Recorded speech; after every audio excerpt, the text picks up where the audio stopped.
I love Burn the Haystack because I'm a deep thinker and I like to challenge old traditions to make way for a brighter future. That's also why I chose to get my degree from Avondale University College. With a thriving community of believers, I was able to kickstart my career and grow my faith at the same time. Business, arts, teaching, nursing, or ministry. Called to make a difference? Called to be at Avondale.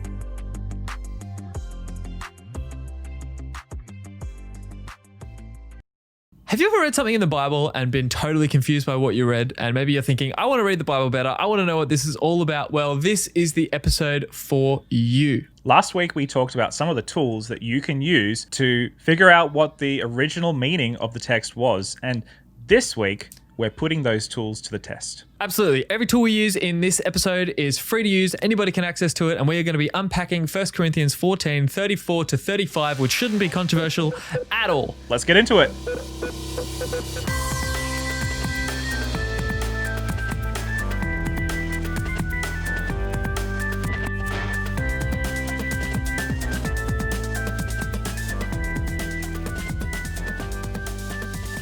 Welcome back to Burn the Haystack with Josh and Jesse.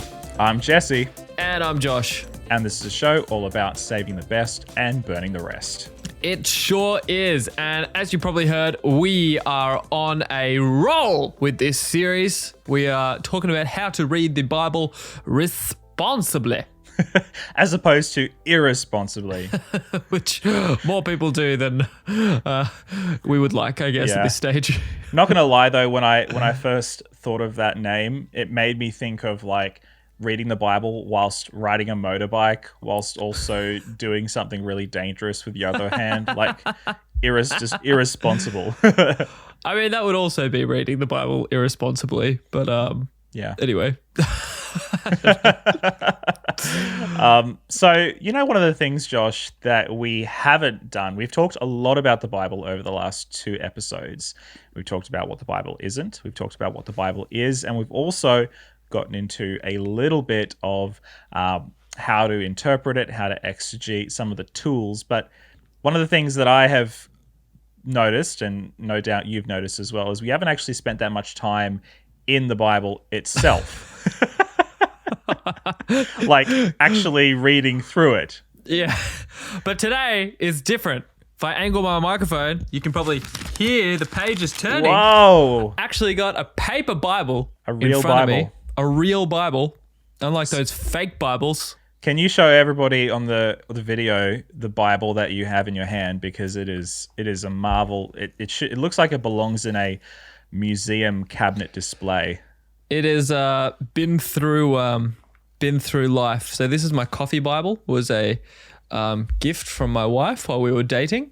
Yep, and I've used it ever since. It's got coffee beans on it, as in just like little what do you call it? Like little pictures of coffee beans, and it's got these little devotional thoughts in it. And depending on the depth of the thought, they're either a short, a tall, or a grande.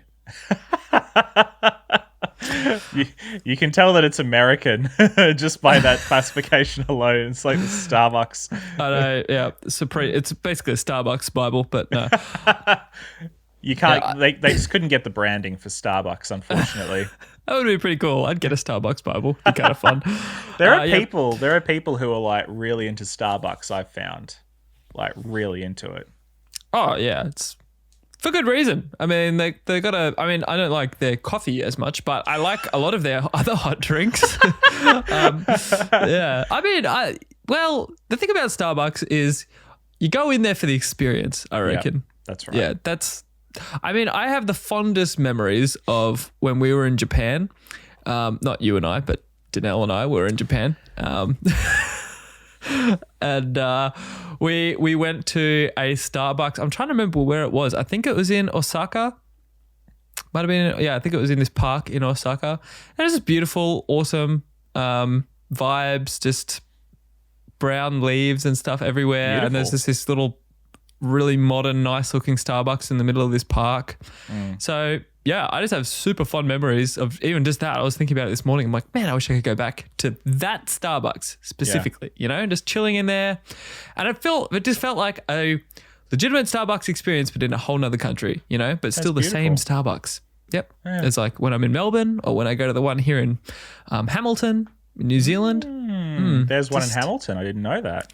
I think there are 2 in Hamilton. What? There's not even one single one in Palmerston North, which is like arguably the coffee capital in the North Island.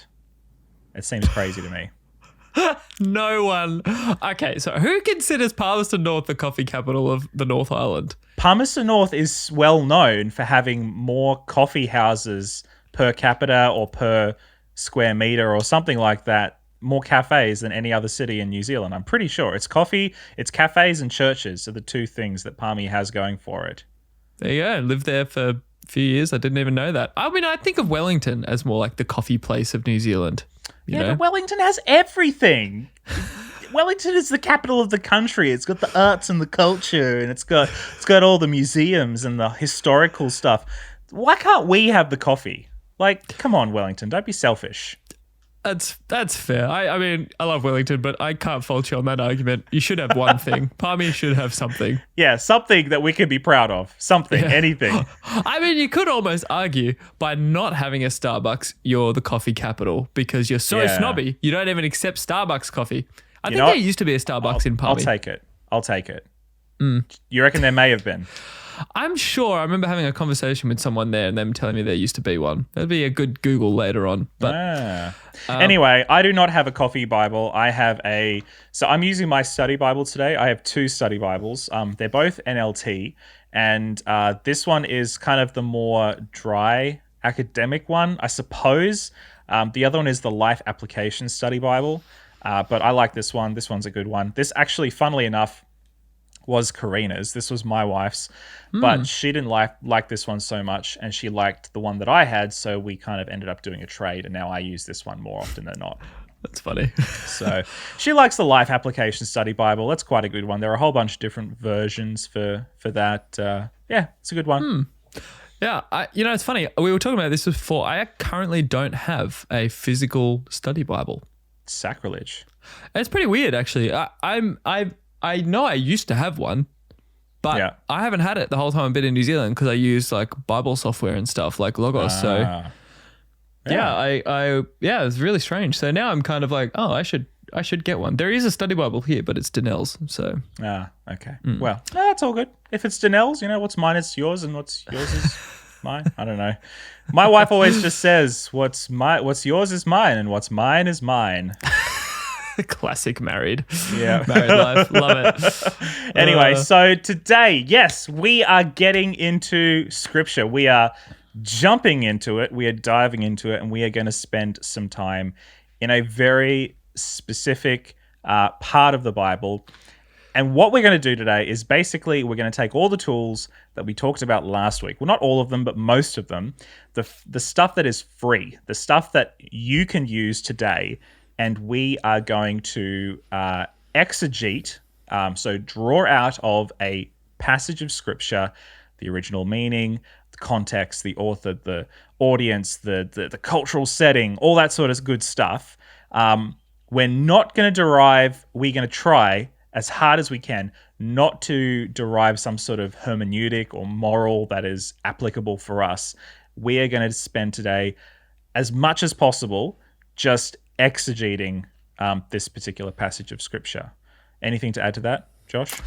I highly doubt we will not do a hermeneutic at the end. I have a big prediction, big if true, that we will do some sort of hermeneutic at the end. But basically what we're doing today is, again, just showing you all of these tools today we're using are totally free and available to everybody. The only thing you would have to probably pay for is a study Bible. Correct. But we're kind of assuming most people probably have one or have access to one. Yes. If you do not own one, your parents probably have one or whatever. Or you can borrow someone. So anyway, the point is what we're trying to say. I mean, you could. I didn't use a study Bible. I just used a regular Bible that has footnotes. And that's all I used for this really. So you don't even have to use a study Bible, but they're a good investment. Yeah, and I think the reason why I would recommend a study Bible, even if you don't have one, like actually recommending going out to buy one, is we talked about this last week, but they're kind of an introduction to a commentary in a way. They're kind of like a nice little first step into doing really good exegesis in a passage of scripture. Because if you have a good study Bible like mine, you will have a table of contents, you'll have a little like preamble on the setting and the author and the quick and dirty details that you need to know before you get into the passage. And so it's a really good introduction to helping you actually place yourself in the setting. So, yeah. With that all being said, our passage that we are tackling today is a nice, easy one. One without any controversy, one without any tension or angst. 1 Corinthians 14, verse 34. So I'll read it from my version, then Josh, if you could read it from your version. Sure. Cool. 1 Corinthians 14, verse 34. Church, read along with us. Amen, Pastor. All right. Women should be silent during the church meetings. It is not. No, okay, sorry. Were you about to say amen? No. I was saying like, oh no. Anyway, keep going. It is not proper for them to speak. They should be submissive, just as the law says. What does yours say? Oh, are we doing? Oh, okay, I thought we were doing 34 and 35. We can do 35. That's fine. They're like the same. I feel like they're pretty much the same thought. They're the same thought. That's true. Okay. Yeah, If they have any questions, they should ask their husbands at home, for it is improper for women to speak in church meetings. Okay. So that was from the NLT, the New Living Translation. That's right. Interesting origin to the. Have you ever heard the origin story of the NLT translation? I have not. So it was actually this guy. This is a totally random tangent, but maybe this is helpful. I don't know. But it was a guy who. Well, this is from what I understand of the story. This may be incorrect, but from what I understand of it, is that it was a guy who used to read the Bible to his kids, and they didn't understand what he was reading. So then he would rewrite it out so that his kids could understand it. Then he kind of kept going and eventually did the whole Bible. Wow, that's pretty crazy. Someone might need to fact check that, but that's the story I have heard. So anyway, Anyway, all right. So mine is from the NIV, the New International Version. Do I know the origin story here? Not really. I'm assuming it's possibly a little bit more boring. Yeah, all I know about the NIV is that there was the KJV and then there was the NIV later on. There's a funky alternative. All right. Yeah. From verse 34, so 1 Corinthians 14, verse 34, women should remain silent in the churches. They are not allowed to speak, but must be in submission, as the law says. If they want to inquire about something, they should ask their own husbands at home, for it is disgraceful for a woman to speak in the church. Okay, cool. Now, we've read two translations that are sort of middle to the road. I think NIV probably steers a little bit more to what we were talking about last week with being a little bit more literal. With a little bit more word for word. A little bit more word for word. Whereas the NLT, I think, is a little bit more to the other side where it's kind of more thought for thought. That's it. But Josh, I was thinking something that we could do is maybe we could also read some more extreme examples of that. So I have Bible Gateway open. Bible Gateway is good because you can just quickly switch the translation. But I'm wondering, Josh, if you could bring up the Message version or the Passion version. Surprise me, whichever one you have access to. I got the Message. Cool. And I like it. I like it a lot. I'll read the ESV version, which is a moot point I just realized. But ESV version because it's the English Standard Version. It's like it's like ATM machine.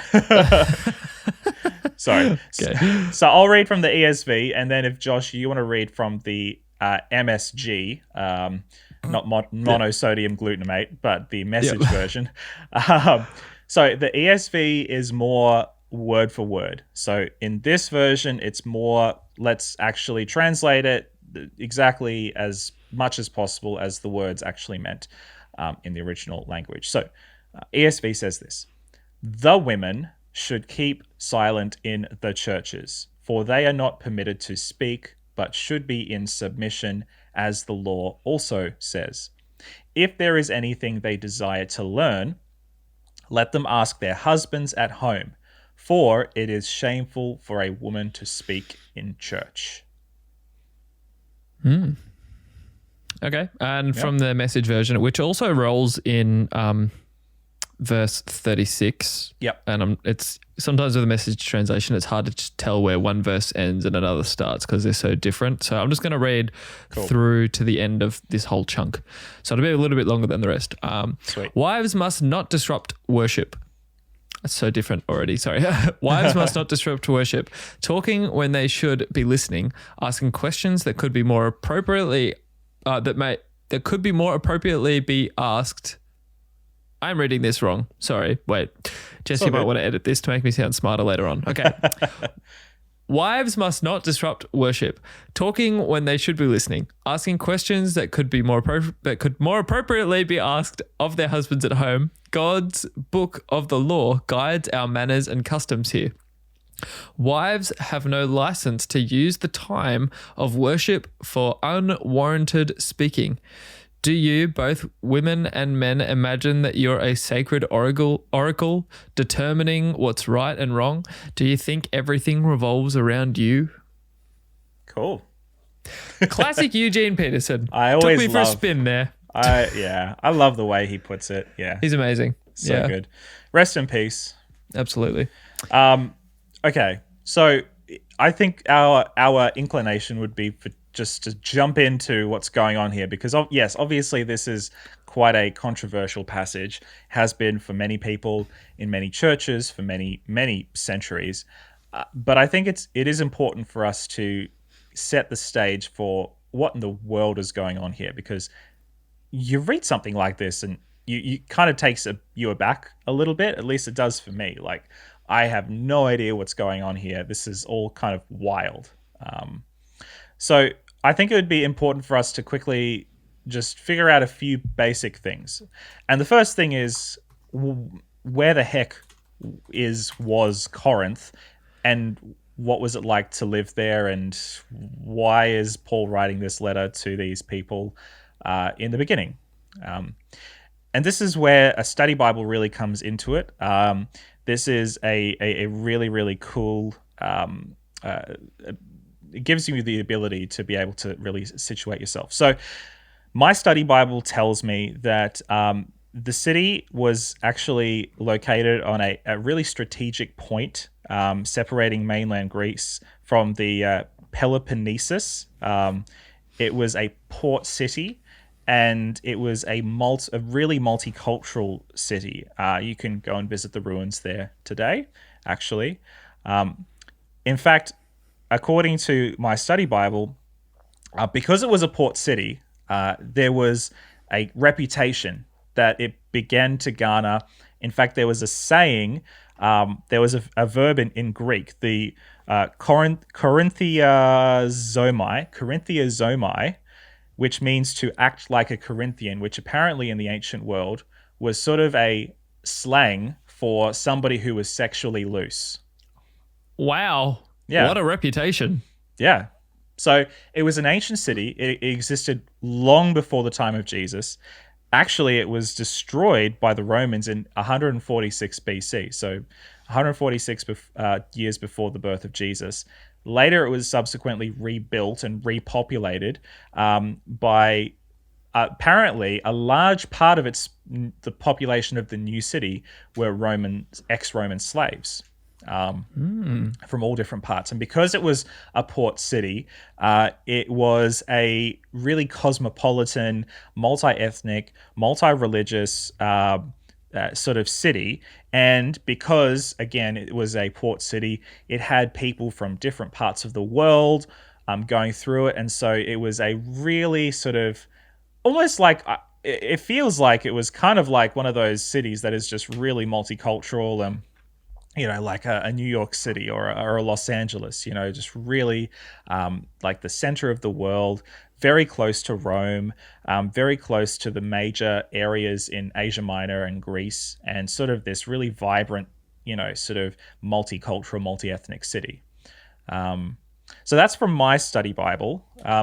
Was there anything else on like the Wikipedia page or anything else that you could add to what I just shared, Josh? Yeah. So the first place I went to I went to a couple of places first because I'm not using a study Bible. First, I sort of read the entirety of the chapter. And then I kind of was interested in some context. So I did go to there's a Wikipedia page for the first epistle to the Corinthians. And it sort of confirms what you already sort of know, like it's written by Paul. Kind of gives a date for when they reckon it would have been written, which is AD 53 to 54. But funnily enough, I came across very similar information when I went to, there's a Wikipedia page for ancient Corinth. You have to scroll through it a little bit because it's quite an ancient city. So you sort of there's different periods of time and it looked quite different in each period. I didn't do extensive research on it. I just sort of jumped down to it in the Roman era.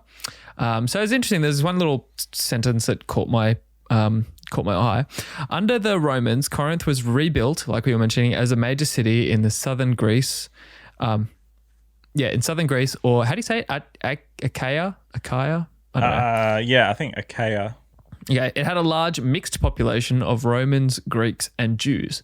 The city was an important locus for activities of the imperial cult, and both temples and the Julian Basilica have been suggested as locations of imperial cult activity. So there was a lot of stuff with the imperial cult there, which is like worshipping the Roman emperor and all that kind of thing.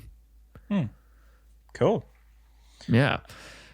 So pretty interesting place. Yeah. All right. So let's place ourselves within the Pauline context. My study Bible is cool because I have a little timeline. Cool. So in AD 50, somewhere between AD 50 and AD 52, Paul embarked on his second missionary journey. And around AD 50, Paul meets Priscilla and Aquila, two of his buddies, in Corinth, and they become Christians. Either they become Christians or they're already Christians. I'm not too sure about that. He is actually in Corinth around AD 50 when he writes 1 Thessalonians. So he writes his letter to the church at Thessalonica, his first one. Then he, around AD 51, he writes 2 Thessalonians from Corinth as well. And then we skip forward a few years and we see Paul's third missionary journey, and he is in Ephesus at the time that he writes 1 Corinthians. A couple of years later, in AD 56, he writes 2 Corinthians from Macedonia. And then a year later, when he is in Corinth, he writes the book of Romans. So there's all these missionary journeys that Paul takes, and some of them take him, basically his pattern is he will arrive in a place, he will make contacts with people that are already Christians or people who are sympathetic, or he will just set up in the village square and preach the gospel. He'll establish this church, and then he'll have correspondence over and over with them over the years. The interesting thing about 1 Corinthians is, and I think you've heard this as well, is that 1st and 2nd Corinthians is actually more like 2nd and 4th Corinthians. In 1 Corinthians, Paul actually references a letter that he previously wrote to them, which we don't have. And then they have a bunch of questions that they ask him, which he responds to in 1 Corinthians. And then apparently there's a third letter that they write back to him, and it's things do not go well. And Paul writes to them, and he's in 2 Corinthians, and he's really upset, and he's trying to make good and actually make up with these people. So we don't have 1st and 3rd Corinthians. We only have 2nd and 4th. So it's kind of like we're only getting part of the story, and we can kind of piece it together based on the stuff that we have, but we don't have the full picture. Yeah, this sort of leads into a practice known as mirror reading. So this is where you read what, because that's the thing, we often don't have the other half of the correspondence between Paul or whatever letters are written. So you have to read it like you're looking into a mirror, and so you can sort of imagine what the other side is saying. It's like listening to a phone call on one side, or listening to a podcast but with two people, except say this, you're listening to this whole podcast but it's only me and not Jesse. Yeah. So then you'd have to be guessing what I'm responding to and listening to. So it's kind of like that. So yeah. And often if you know the people, you can probably imagine what they're saying. I don't know. So I guess interesting little thing there. So don't feel too discouraged that we don't have half of it. It's just what we have, and we have to work with what we have, basically. Yeah. And it's amazing how much you can understand just from reading it. Yeah. I don't know, reading it well, I guess. Yeah. And keeping in mind that Paul is responding to a bunch of things, and you can kind of piece together what's going on in the Corinthian church based on what Paul is talking about. Again, we don't have the full picture, but we can piece together that, okay, there are issues to do with marriage and sexuality here. There's stuff going on with food, the Lord's Supper, spiritual gifts, unity, and there's also all these questions about the resurrection. And so there are all these things going on. There are all these questions that these people have, and Paul is responding directly to what's going on in the church at the time. It's not some sort of theological essay that Paul is kind of conjuring out of thin air. It's actually real, direct response to what's going on sort of ministry, which is quite cool. Yeah. Should I talk about structure of the letter for a minute? Yeah, let's do that. Yeah, so I watched a Bible Project video on it. They do a really good overall structure, which is a great place to also learn more about the context of a letter and how everything fits in.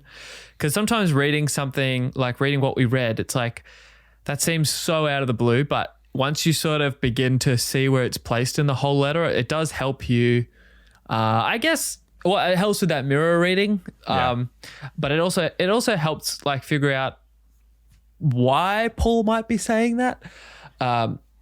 So interestingly enough, in the Bible Project video, they lay it out really well with this beautiful like graph. So basically, Paul, the structure of the letter, and you can see this as well on the Wikipedia page if you don't feel like watching a video. Starts off with a salutation, thanksgiving, pretty standard. And then he kind of has like 4 big areas that he touches on with the letter to the Corinthians. So from chapter 1, verse 10 through to chapter 4, verse 21, he talks about like divisions in the church. Which is always an interesting issue to talk about. So like laying out the facts, the causes, and the cure for the division as well. And then in chapters 5 verse 1 through to 6 verse 20 talks about like immorality, specifically kind of sexual immorality is a big one, but also like the food issues too.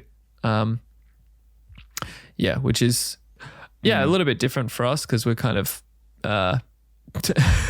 it's not as big of a deal for us, I suppose. Yeah, like we didn't have this whole thing about food being sacrificed to idols and that. It's not really, so anyway. That's kind of interesting. And he kind of lays out some really interesting cures for that as well. And then it goes into, what's the last? Like the worship gatherings. So this is kind of interesting. Well, he talks about quite a few things with this, because if you go on the Wikipedia page, it talks about difficulties in the church.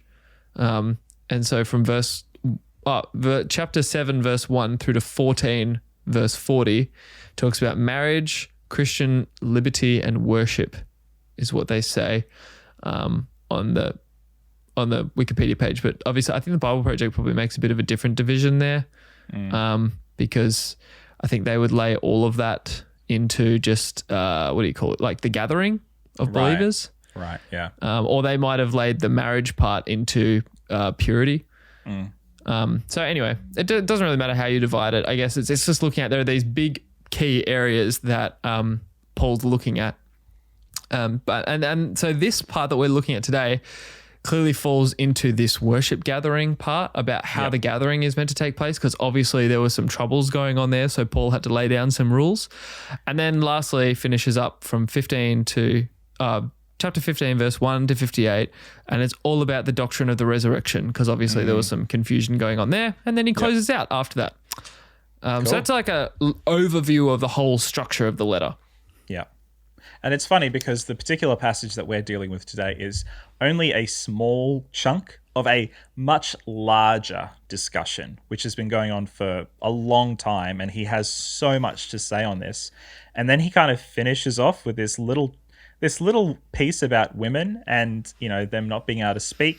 And then he kind of just finishes up and moves on to the next thing. And yet when I've heard this preached or taught on, most of the time, we only focus on this one little bit and we ignore everything else that comes along with it, which I think is a mistake. So I think we're supposed to see this in the context of the wider discussion that Paul is having here on worship, specifically in the gathering of the people of Jesus.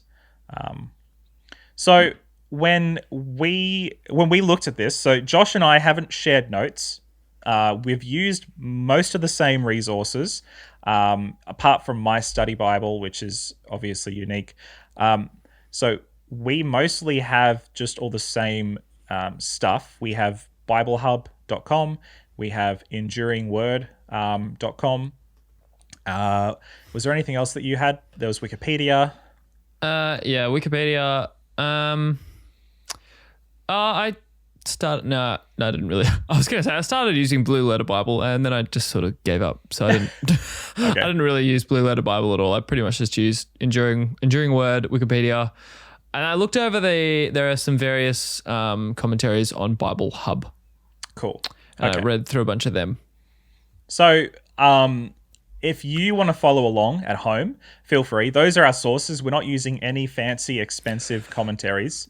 Yeah, I just want to add as well, and some people will probably think this is a little bit unprofessional. I probably put in less than an hour of study time in this, and I know it's hard because I know other things about the passage and about the context, but I'm deliberately not talking about those, and I'm deliberately focusing on only the things I've read.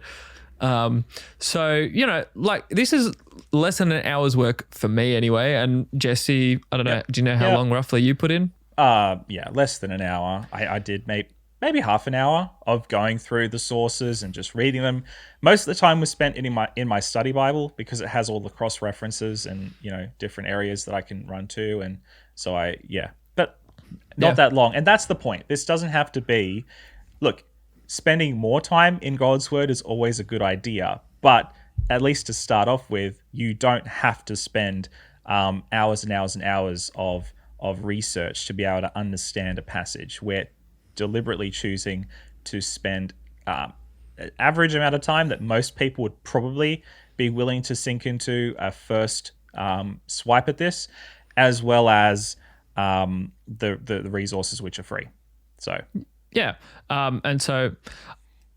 like we just want to make this kind of manageable so you could easily do it. Again, I feel like you can get some better, easier results if you pay for stuff. Like I'm sitting here thinking like, man, some of these commentaries are just so like old school, and some of them are really old. That's the reason they're free. And we have kind of moved on a little bit. But still, there's some good stuff you can grab from them. You know the motto, save the best, burn the rest, all that kind of thing. Yeah, for sure. And I would say the same as well. The first half of my time was honestly just spent just in the Bible. Like I just read around the passage a lot and just did some comparisons, looked for patterns and that kind of thing. So that's probably where I spent the good first half of my time and probably where I got the most understanding of it. Yeah. So anyway, that's cool. All right. So shall we tackle this? Head on. I think so. Just this is the stuff I might share some of the stuff that you don't have, Josh, and then we can bounce off on the stuff that we both have in common. So, in my study Bible, when it goes into women should be silent during the church meetings, I have a little note here. It says, "This aside," and I think that's a good word. And it's like an aside. It's kind of like Paul's talking about a whole bunch of stuff, and then he goes, "Okay, by the way, here's a little something. This aside in the discussion on using spiritual gifts reflects a perspective on women's roles similar to that of the pastoral letters, and it references 1 Timothy 2, verse 11 to 15, which we can flip to in a minute. Some manuscripts place 1434 after 1440. So 1440 is the final little chunk in this whole discussion. So it's almost like some manuscripts would put this just as a PS at the very end, not as an integral part of the overall flow of discussion. So it seems that Bible scholars have had some trouble as to where they would place this, whether to include it in the main body of the discussion or to include it as a sort of a PS at the end. So that's quite interesting. Yeah. So Paul advises women to be silent and submissive in church meetings. This instruction is to be understood in light of 11:5. Okay, so that's 1 Corinthians 11:5, which you might wonder, okay, what does verse 11:5 say? It says, "But a woman dishonors her head if she prays or prophesies without a covering on her head, for this is the same as shaving her head." Now, as strange and confusing as that might sound, we're not going to get into the details of what that is. Basically, we're supposed to read that in context of actually women have a role in church of actually doing things. So this is not women should be silent during the church meetings, full stop. Actually, there's something that Paul has to say here that acknowledges that women do actually have a speaking role in church. Does that make sense? Yeah. Cool. So the instruction is to be understood in the light of 11:5, which clearly implies that women are permitted to pray and prophesy in public, just as the law says. And my note says it is possible that this is in reference to Genesis 3:16, which I'll go to Genesis 3:16 and see what Genesis 3:16. I actually didn't even look up what Genesis 3:16 says, so I'll be reading it for the first time as well. You'll know it. I probably will. Yeah. That's Genesis 2. All right. Then he said to the woman, "I will sharpen the pain of your pregnancy, and in pain you will give birth, and you will desire to control your husband, but he will rule over you." So possibly part of the whole curse of the flesh sort of theology, which is something that some faith traditions have emphasized more than others. Okay. What a delicate way to put it. Yeah. And look, we recognize that this is definitely one of those passages of scripture that's a little bit more contentious than "For God so loved the world that he gave his only begotten son" sort of thing. So, yeah. Well, yeah. I mean, the reason we chose this is because it's different to our culture. So it's more likely to be one that you're more interested in. Yeah. I don't know. Yeah. Totally. All right. Any other precursory notes there from you, Josh, about this passage before we go to like Bible Hub or Enduring Word? What, just from the Bible, as in? Yeah. Do you have any notes or thoughts on that? You would think I have thoughts, but no. I just noticed, I guess, again, something important when you're reading the Bible is that you need to look for patterns and repetitions and think like similar themes. And so once I realized that 11 to 14 is all about gatherings and worship, I made time to specifically read 1 Corinthians 11 to 14. Cool. And you could see 11 mirrored, like parts of 11 echoed so much in 14. So it's important to link those. So that's just something again, this is a good part of about getting context, because if you reread and read over and you notice things that are repeated, yeah, it's definitely a sign that you need to pay attention and try and maybe see if there's a link between them. So yeah, it was clear that from 11 you can see there is an order that Paul is trying to create, but also interestingly how he notes that he talks about women prophesying and publicly praying. So it's not like they couldn't speak in a gathering, because he'd already talked about that. Yeah. But you notice that straight away just from reading 11 and 14. Yes. So anyway. Yes. Interesting. Okay. Enduring Word has an interesting note on this. Under section 4 of 1 Corinthians 14, 34 to 35, it says here that Paul has already assumed the right of women to pray or prophesy publicly, as I mentioned before. And here he probably means that women do not have the right to judge prophecy, something restricted to the male leadership of the church. Interestingly, doesn't give much explanation on that, perhaps assuming that we know what he's talking about there. But there is another interesting note underneath that. Under if they want to learn something, let them ask their husbands at home. The note says, in the ancient world, just as in some modern cultures, women and men sat in different groups at church.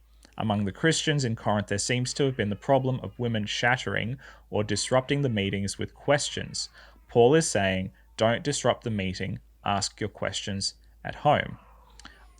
The reason that he has this confidence to make this assumption is because it sort of was modeled in the synagogue. And if you were a follower of the way, follower of Jesus, you probably would have adopted a lot of the same practices of Jews in the synagogue, seeing as many of these new Christians would have been Jews. And of course, Christianity was heavily influenced by Judaism. So it makes sense that with many women from Gentile and Jewish backgrounds, there was possibly some tension in there as to how they would actually conduct themselves in this meeting.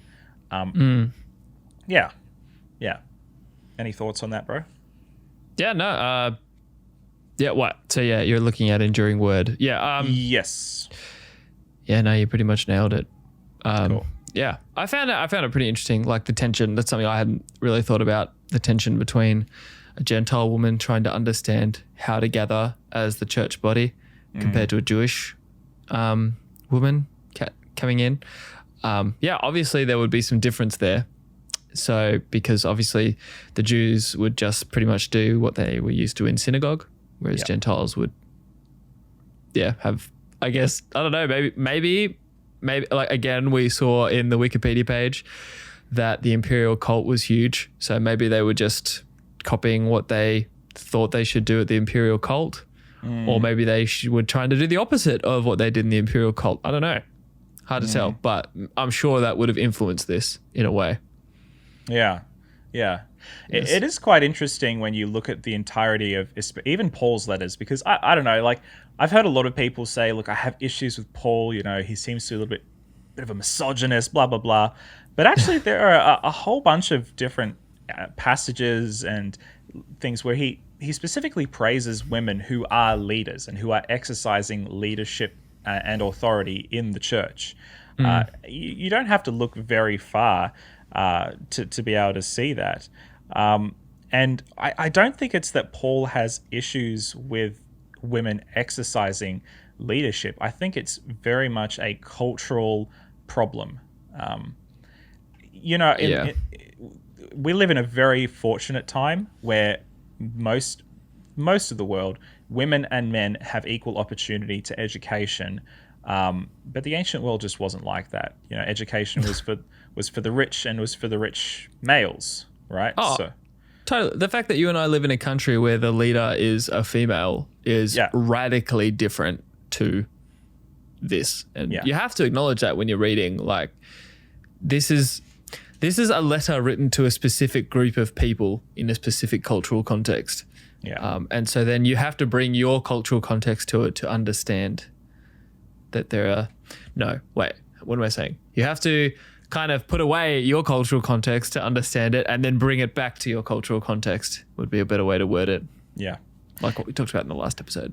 And we have to also remember that this person who says, I do not permit women to speak in public, or women should not speak in public in churches, is also the same man who said in Galatians 3:28, there is no longer male or female, Jew or Greek, slave or free, for we are all one in Christ. Like, this is the same person. So is he contradicting himself? Interesting thoughts there.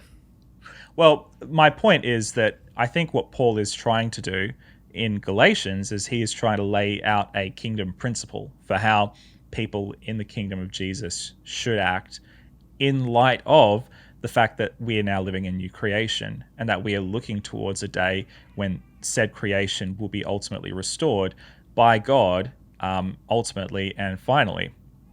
And I think what Paul is doing here is he is not altering that new creation ideal, but rather saying you live in a reality that is far from ideal.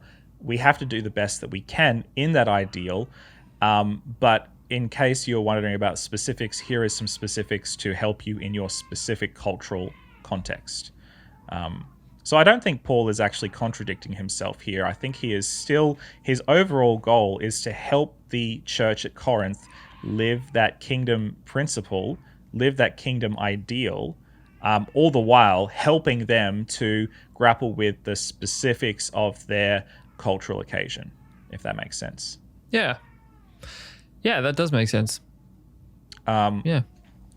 Okay, so that's Enduring Word. I think there's a good illustration for us over at BibleHub.com. As you said, there is a reason why certain commentaries are free and why some of them have to be paid for. Yeah.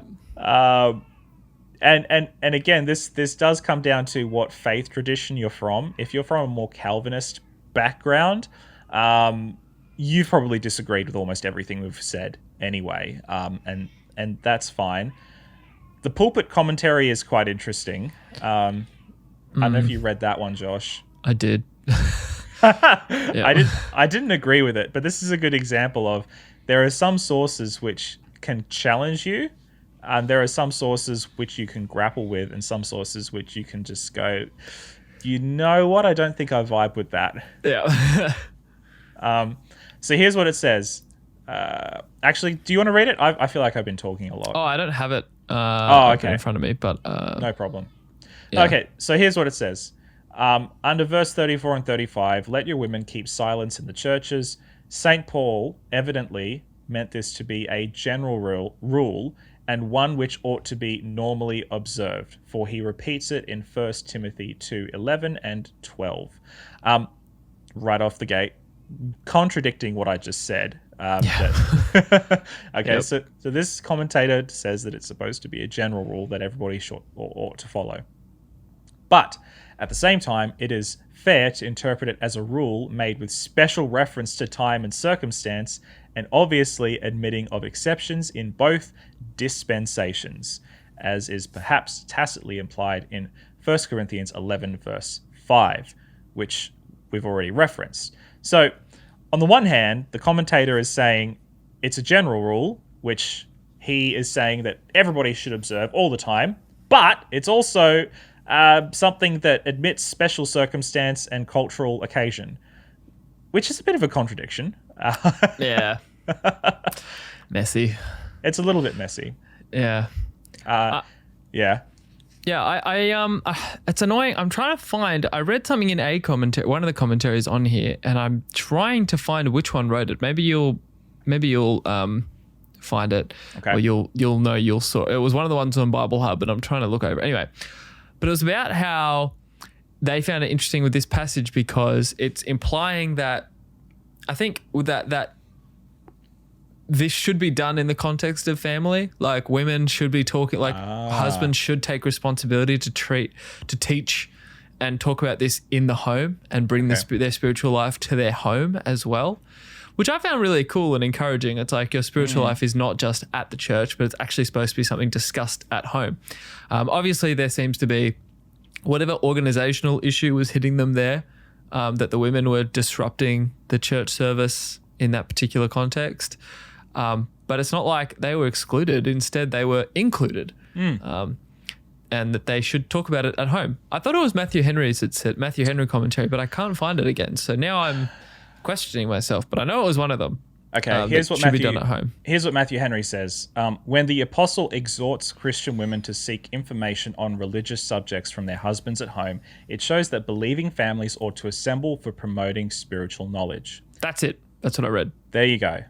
The Spirit of Christ can never contradict itself, and if their revelations are against those of an apostle, they do not come from the same Spirit.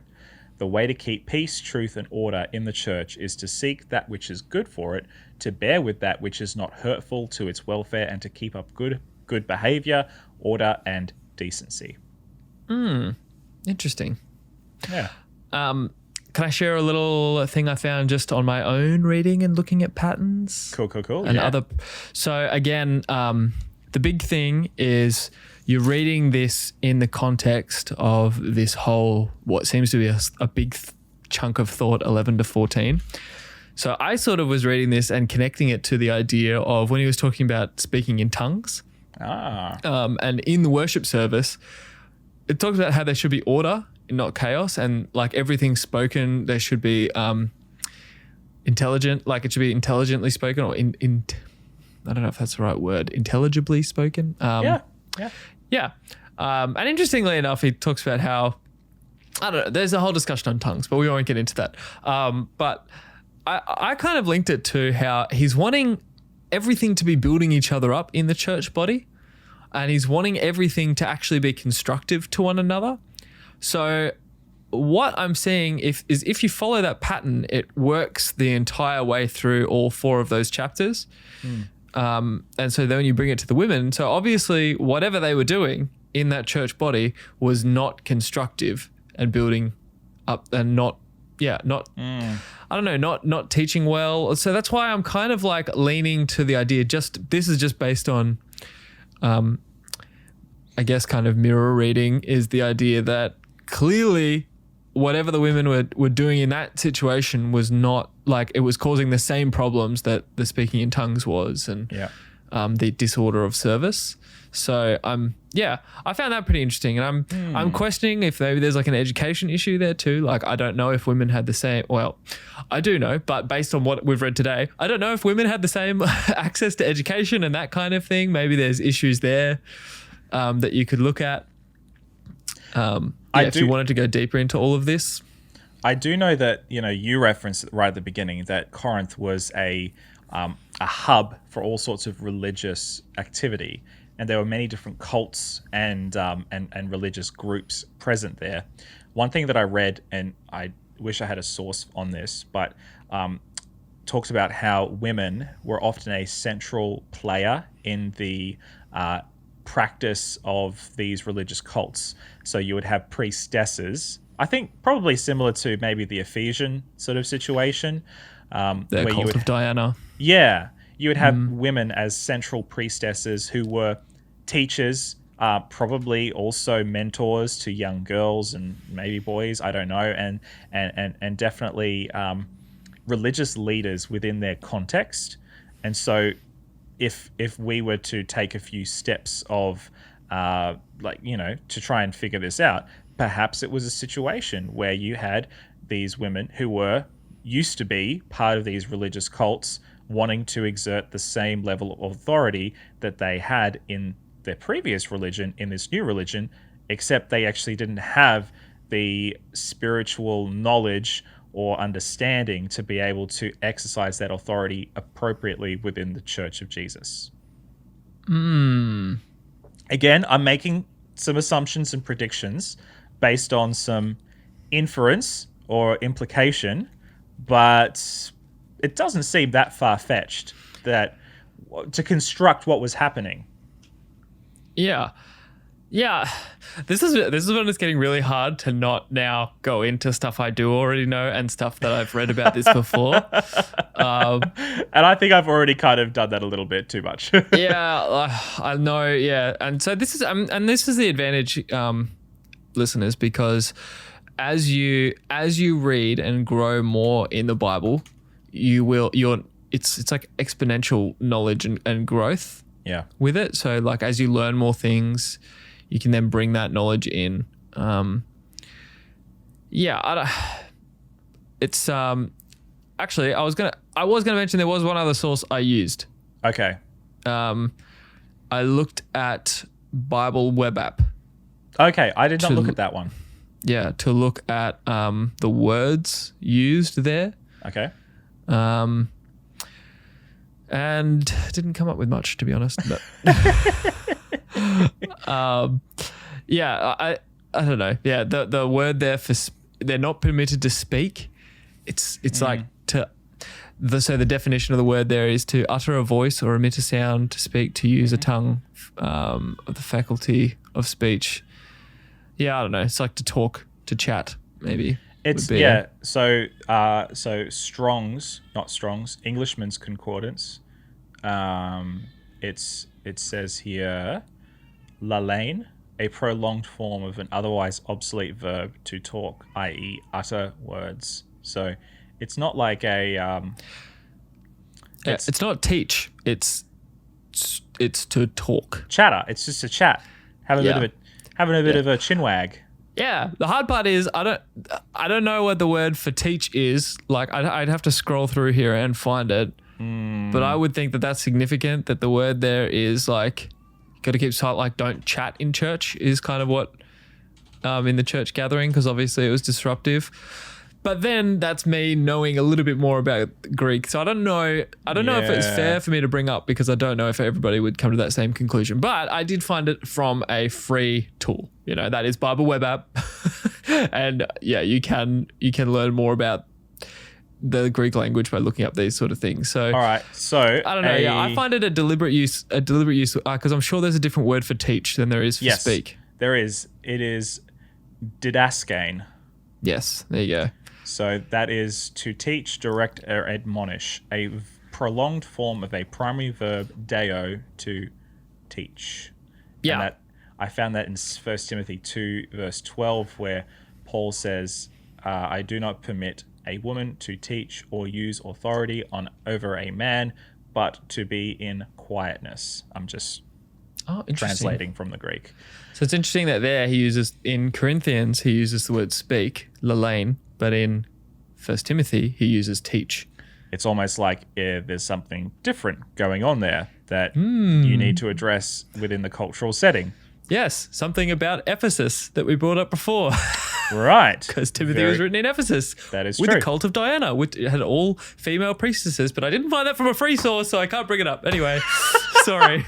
Anyway, and this is where a good commentary that doesn't have to be expensive, but a good commentary, go to bestcommentaries.com, can help. If you really want to dig into it, get a good commentary.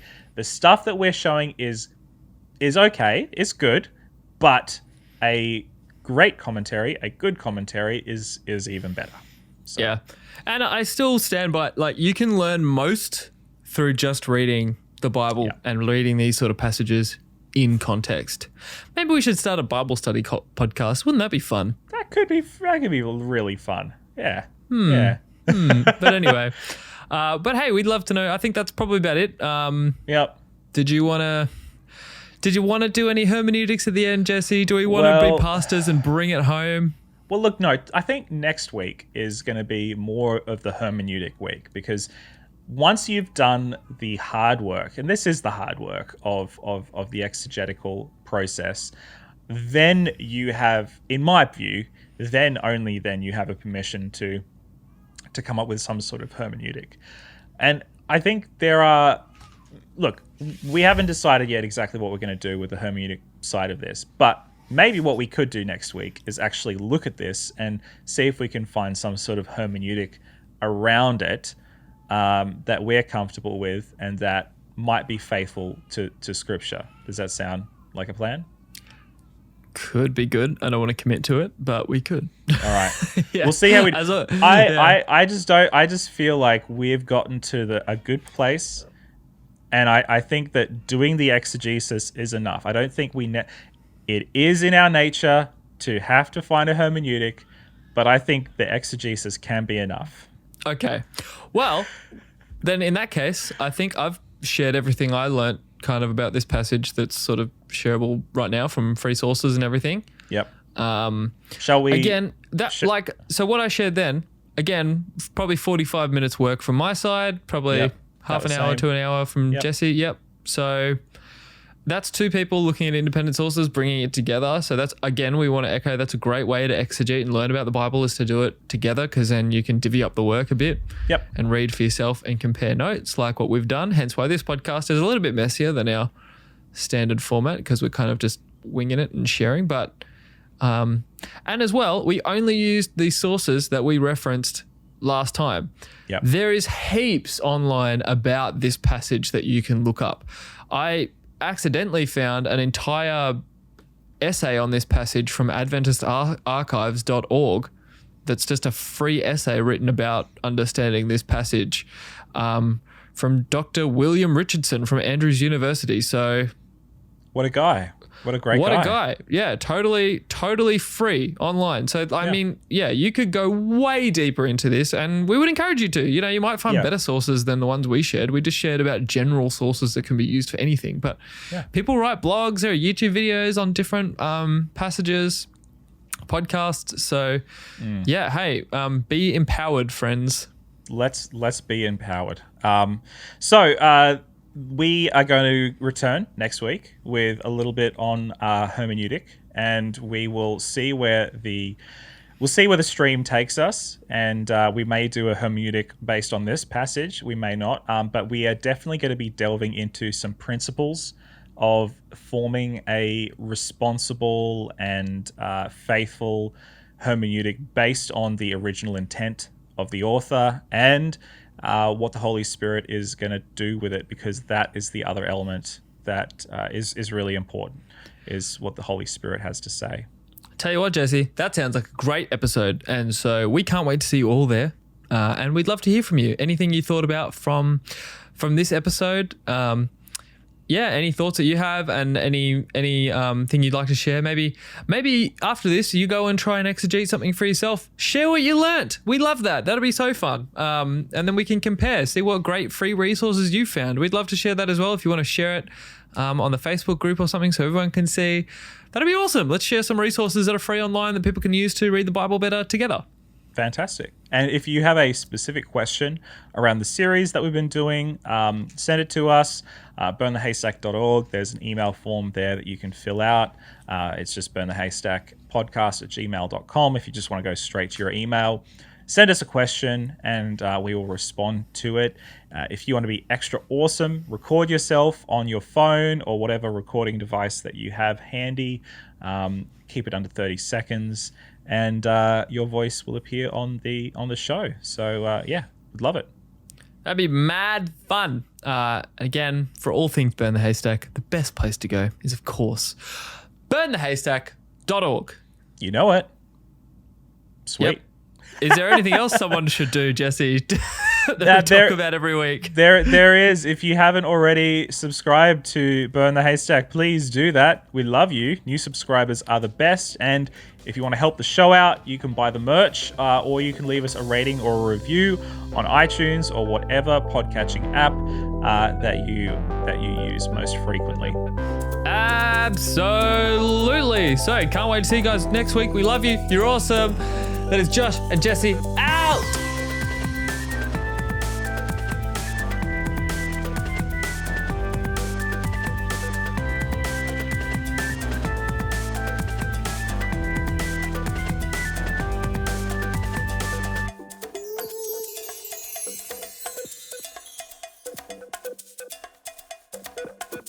Bye.